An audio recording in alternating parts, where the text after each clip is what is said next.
Thank you and welcome back to the second segment of the show for today.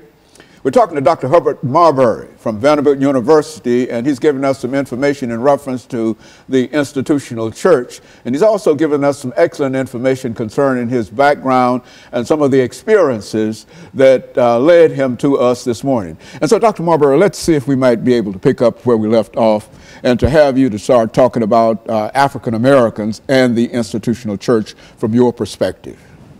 Well, I think what's foundational for the institutional church for African Americans, and perhaps foundational for most churches, but particularly for black churches, is the Bible.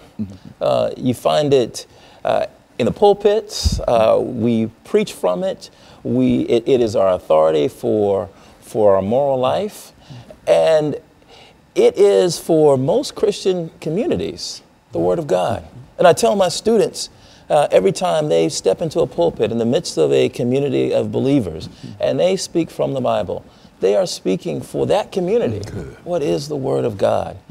And so one of the things that captured my attention when I was a student at ITC and then later at Vanderbilt, I had good professors like Professor Victor Anderson and Professor Lewis Baldwin, who interests me not only in ethics, that is how black communities think about what's right and wrong, but also interested me in the history of the black church.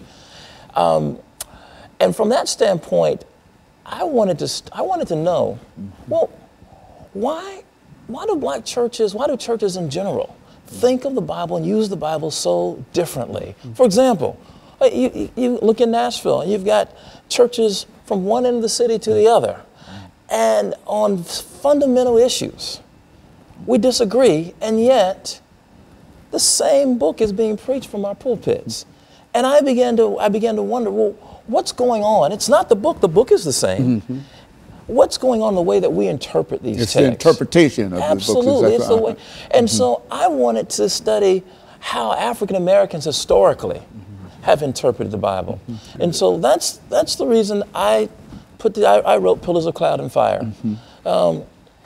It begins to look at African American biblical interpretation from the antebellum period, starting with slavery. And I look at various examples. A radical example and a conservative example in the antebellum period, beginning with Absalom Jones and David Walker. I move on to look at Reconstruction with Frances Ellen Watkins Harper and John Jasper. The Harlem Renaissance with Zora Neale Hurston. Then the era of civil rights with Adam Clayton Powell and Martin Luther King Jr. And finally, I look at the era of Black Power with Albert Clegg. Each one takes up the book of Exodus, but takes it up in a very different way. And they take it up based on what I talked about earlier. That is, what are the relevant challenges that my community faces? How can I continue to make the Word of God, the Bible, relevant? And so during the antebellum period, Absalom Jones and David Walker both take up the story of Exodus almost literally. That if God delivered the children of Israel from Egypt, across the Red Sea into the Promised Land, then God will do the same. And the Promised Land was freedom from slavery. Well, freedom from slavery came, and we weren't free. We faced Jim Crow and segregation. And so if you go to the era of Reconstruction, and you look at sermons, the Promised Land doesn't look like freedom from slavery. Emancipation is no longer identified with the Promised Land.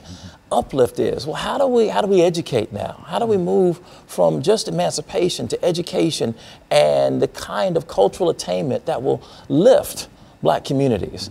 And after Reconstruction, that changes again in the Harlem Renaissance. This idea that we need to throw off the manacles of slavery, the old Southern sort of African American rebirth. And a rebirth. That's right. The Renaissance man. Renaissance man, Renaissance woman. But for the Harlem Renaissance writers, for the most part, except for Zora Neale Hurston, they were really thinking rather in sexist terms. So they were thinking the new Negro was the new Negro man.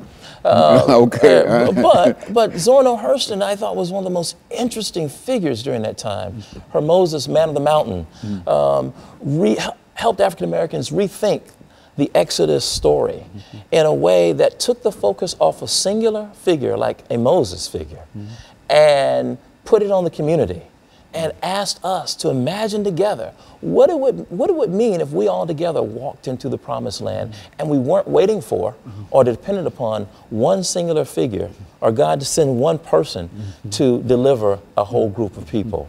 And then I go on to look at the era of civil rights with Adam Clayton Powell and Martin Luther King Jr., who understood the Exodus story and the promised land as being included as full citizens, that we would certainly enjoy, as Dr. Martin Luther King would say, the blessings of liberty. And if you look at his speeches, he takes the rhetoric from the Constitution and the Declaration of Independence, the kind of rhetoric that founded our nation, and he connects it to the Exodus story. And freedom means becoming a full citizen.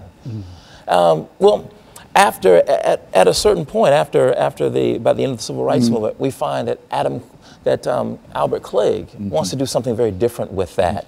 That there's the frustration that has risen because African Americans still aren't enjoying the blessings of liberty. There is a move to take that story and to claim it for ourselves and to claim the power to change our lives. Not that power, but not placing it in the founding documents, but placing it in black communities themselves.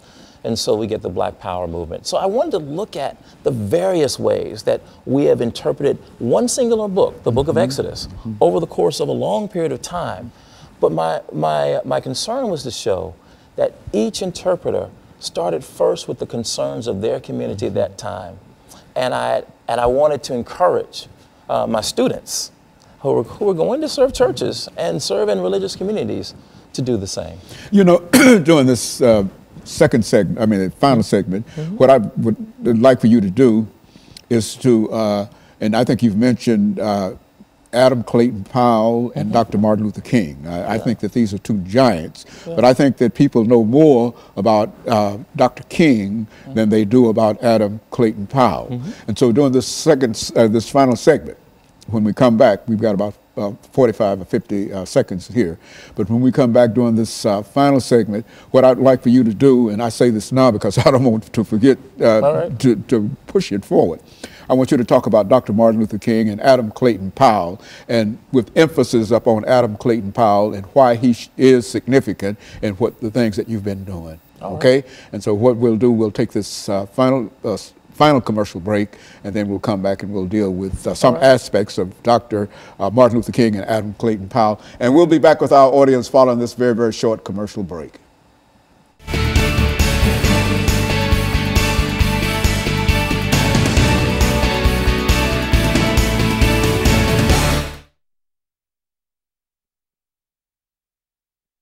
You look like you've been doing this all your life, man. I got no, this is my first time.